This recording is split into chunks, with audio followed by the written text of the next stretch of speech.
अस्सलाम वालेकुम प्यारे बच्चों। आज हमें क्वेश्चन आंसर करने हैं जो कल हमने पढ़ी थी लेसन द हैप्पी प्रिंस। आप पेज 114 पे आए तो पहला क्वेश्चन है why do the courtiers call the prince the happy prince? Is he really happy? What does he see all around him? Courtiers होते हैं दरबारी। दरबारी इस प्रिंस को हैप्पी प्रिंस कह के क्यों पुकारते थे? Is he really happy? क्या वो सचमुच वो हैप्पी था, खुश था? What does he see all around him?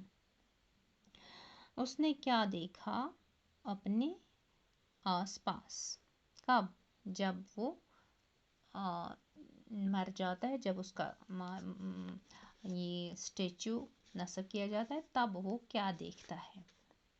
अब इसका आंसर है While the prince was alive, he lived in his palace. जब वो जिंदा था तो अपने पैलेस में रहता था, महल में। The prince was always happy. मैंने कल ही आपको बताया कि शहजादे जो होते हैं उनको किसी चीज़ की कोई फिक्र नहीं होती। तो जब वो जिंदा था तो अपने महल में रहता था, बहुत खुश रहता था हमेशा। So the courtiers called him the happy Prince, इसीलिए दरबारी उसे हैप्पी प्रिंस कह के पुकारते थे। But after his death his statue was put on A high pedestal. Now he could see the misery of poor people around all around. It made him very sad. और जब इसका पुतला बनाया गया, स्टैचू बनाया गया, तब जाके इसने देखा कि दुनिया को कौन सी परेशानी है, दुनिया के लोगों को। तो उसके इर्द गिर्द तब वो बहुत परेशान हो गया। Next question is why does the happy Prince send a Ruby for the seamstress? What does the swallow do in the seamstress house? seamstress कौन होती है? वो कढ़ाई करने वाली औरत। कहते हैं कि why does the happy Prince send a Ruby for seamstress? उसने क्यों भेजा अपना वो रूबी? एक रूबी किस में लगा हुआ था उसका? वो तलवार की हथी में, है ना। तो उसने उस स्वैलो को कहा था कि आप ये निकाल के उस गरीब औरत को दे दो। द बॉय, हाँ, poor woman son is ill, क्योंकि उसका बेटा बीमार था, इसीलिए उसने भेजा था। The boy is asking for oranges, उसका बच्चा क्या मांगता था? संतरे, लेकिन उसके पास वो पैसे नहीं था, इसीलिए उसने भेजा वो अपना रूबी, ताकि ये गरीब औरत पैसे लाए और अपने बच्चे को कुछ संतरे ला के दे सके। तीसरा क्वेश्चन है for whom does the Prince send the sphere and why? उसने वो स्फेयर मतलब वो नीलम, आँख का एक नीलम, जो उसकी आँखें बनी थी नीलम की, वो किसके लिए भेजा और क्यों भेजा? The Prince send one sphere for a play right, उसने वो बच्चा जो वो ड्रामे लिखता था, प्ले राइट, एक उसके लिए भेजा था। He sends the other for a poor match girl, और दूसरा किसके लिए उसने भेजा था? एक छोटी सी लड़की के लिए जो माचिस बेचती थी, और उसके वो कहाँ पे चले गए थे? माचिस गिर गए थे एक नाली में, तो दूसरा उसके लिए उसने भेजा था, है ना। For home does the Prince send the sphere and why? अब व्हाई है कि किस लिए भेजे थे? वो प्ले राइट को इसलिए भेजा था क्योंकि उसको सर्दी लगी थी, वो नहीं लिख पाता था। उसने सोचा कि अब मैं इसको भेजूंगा तब, ताकि कुछ लकड़ी ले सके और अपना मतलब गर्मी हासिल कर सके, तब ये जाके प्ले लिख सकता है, ड्रामा लिख सकता है। तो इसको हम ऐसे लिखेंगे, playwright has no firewood to warm himself. The match girl's matches have fallen into a gutter. She is carrying, है ना। The prince wants to help both of them, so he sends his spare for them. ठीक है ना। इसी तरह तीसरा question तीसरा तो हमने किया। Fourth question is what does the swallow see when it flies over the sea? जब वो लास्ट पे दोनों आके उसकी अब नहीं रही तो उसने फिर स्वेलो से कहा था कि आप जाओ पूरी सिटी का चक्कर काट के आओ, वहाँ से देखो कि क्या हो रहा है, क्या लोग कैसे ज़िंदगी गुजार रहे हैं। तो स्वेलो ने उसे क्या कहा था, स्वेलो जब वहाँ से आया था उसने बोला था अमीर लोग तो बड़े मज़े से ऐश की ज़िंदगी गुजार रहे हैं, शादियाँ रचा रहे हैं, ये कर रहे हैं, लेकिन जो गरीब हैं वो उनको 2 वक्त की रोटी भी नहीं मिल रही है। द swallow sees, ऐसे हम लिखेंगे, the swallow sees the rich making merry in their beautiful houses, beggars are sitting at their gates, है ना, two little boys are lying under a bridge, they are lying in each other's arms to keep themselves warm, a watchman drives them away from there. ने देखा था कि बड़े बड़े अमीर लोग अच्छे से रह रहे हैं, शादियाँ मना रहे हैं, तो और वहाँ पे देखा था एक पुल के नीचे 2 बच्चे थे, 2 लड़के, वो गरीब थे एक दूसरे के बाहों में बैठे हुए थे, तो वहाँ से वॉचमैन आता है तो उनको वहाँ से वो निकालता है। अब 5वां क्वेश्चन है, Why did the swallow not leave the prince and go to Egypt? ये swallow जो था ये क्यों नहीं छोड़ना चाहता था किनको, इस प्रिंस को, और क्यों नहीं जाना चाहता था इजिप्ट, क्यों नहीं जाना चाहता था? उसको ये था, उसने देखा कि जब ये शहज़ादा पूरी तरह से, जब उसने दोनों रूबी भेज दी, एक मैच बॉक्स वाली लड़की को, एक उस लड़के को जो प्ले राइट का, तो अब वो पूरी तरह से अंधा हो चुका था। अब ये अब अबिल नहीं चाहता था कि मैं इसको अकेले छोड़ूं, इस प्रिंस को, इसीलिए वो इजिप्ट अब वापस नहीं जाना चाहता था। तो इसको हम ऐसे लिखेंगे, the prince had given the 2 spheres of his eyes for the poor, now he was completely blind. The swallow had a kind heart, he could not leave the prince in that state. ठीक है ना?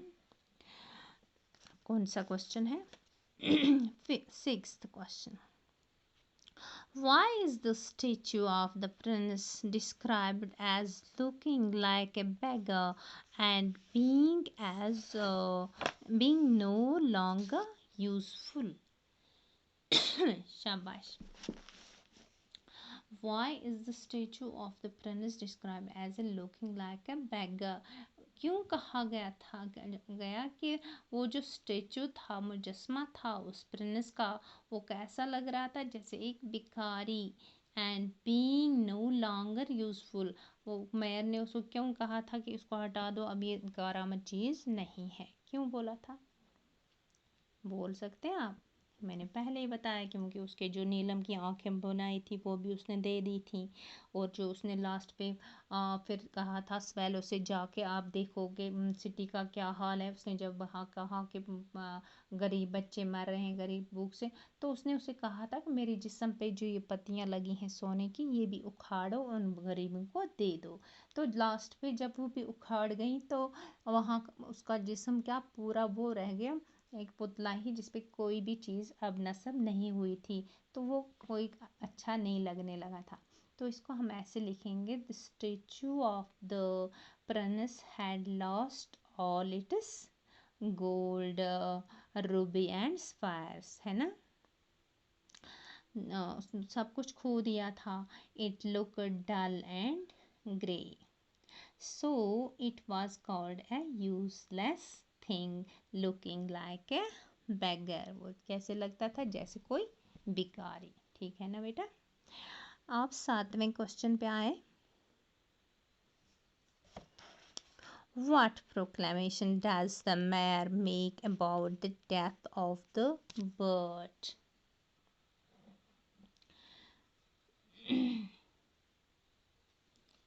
तो क्या बोला था mayor ने, किसके बारे में, उस बर्ड के बारे में, उसने क्या बोला था? उसने बोला था कि कोई भी बर्ड अलाउ नहीं है मरी हुई कहाँ पे रहे, कि वो इसके प्रिंस के पाँव में किसी बर्ड को अलाउ नहीं है रहना. The mayor proclaimed that no birds were allowed to die at the feet of the statue of the happy prince. Now, eighth question. What impression do you gather of his personality from this?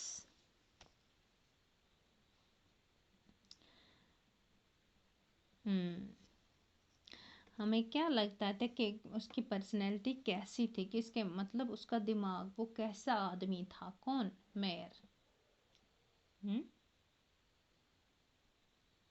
हमें लगता था कि वो बिल्कुल क्या है, जिसे हम कहेंगे ब्लॉक हेड. हाँ, we can say it shows that the mayor was a total blockhead.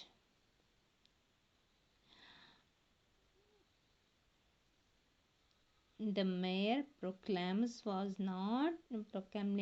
was nothing but rank stupidly. Ninth question. What were the two precious things the angel brought to God? In what way were they precious? जब अल्लाह ने फरिश्ता भेजा था कि आप ज़मीन से दो कीमती चीज़ें ढूंढ के लाए, तो उन्होंने क्या ढूंढ के लाया था, क्या क्या चीज़ें वो क्या थी. In what way were they precious, किस तरह से उनको आप कहेंगे कि वही दो चीज़ें प्रेशियस थी. क्या लाया था उन्होंने, जब वो अबाबिल मर गया था तो उसको भी गटर में डाल दिया था, मतलब ढेर में, गंदगी के ढेर में. तो इसी तरह से वो जो हैप्पी प्रिंस का बुत भी जलाया गया था, तो उसका वो लेडन हार्ट जो था वो तो मेल्ट नहीं हुआ था. फिर उन दोनों को इसमें डाल दिया था, एक ढेर पे, गंदगी के ढेर में डाल दिया था. फिर जब एंजल आया तो उसने ढूंढ के वो दोनों चीज़ें निकाली. तो लिखेंगे ऐसे, the two precious things the angel brought to God were the laden heart of the prince and the dead swallow. They were precious because they had loving hearts. क्योंकि दोनों के, वो क्यों प्रेशियस थे, क्योंकि उनको लोगों की बहुत परवाह थी, फिक्र करते थे, लोगों का दुख दर्द जानते थे. The prince gave his all for the poor. Prince के पास जो भी कुछ था उसने गरीबों के लिए दे दिया था, है ना. The swallow sacrificed his life for the sake of the prince. और swallow ने भी अपनी ज़िंदगी किसके सेक के लिए ख़त्म की थी, प्रिंस के लिए. There was no selfishness in their love. उनके प्यार में कोई ये नहीं थी, धोखा नहीं था, है ना.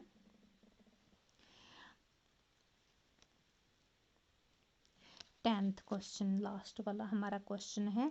What happen to the prince's laden heart, what feelings does the end of the story arose in you. What happen to the prince's laden heart, पहले ही हमें पता है क्या हुआ था उसके लेडन हार्ट को. उसको दो पीसेस में वो बट गए, टूटा हुआ था ना.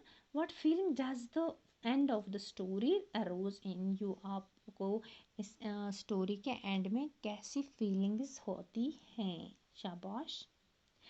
हम लिखेंगे the prince's laden heart broke into two when the swallow fell down dead as on its feet, है ना. जब वो मर गई थी, अबाबिल मर के इसके पाँव में जब गिरी थी तो उसका दिल भी टूट गया था, किसका, प्रिंस का. लेकिन वो मेल्ट नहीं हुआ था ना. फिर क्या लिखेंगे, but it did not melt when it was put into the furnace. Furnace में जब इसको डाला, मेल्ट भी किया गया, लेकिन वो मेल्ट नहीं हुआ. So it was thrown away, तब इसे फेंका गया. The end of the story arouses in us deep feelings of sympathy, है ना.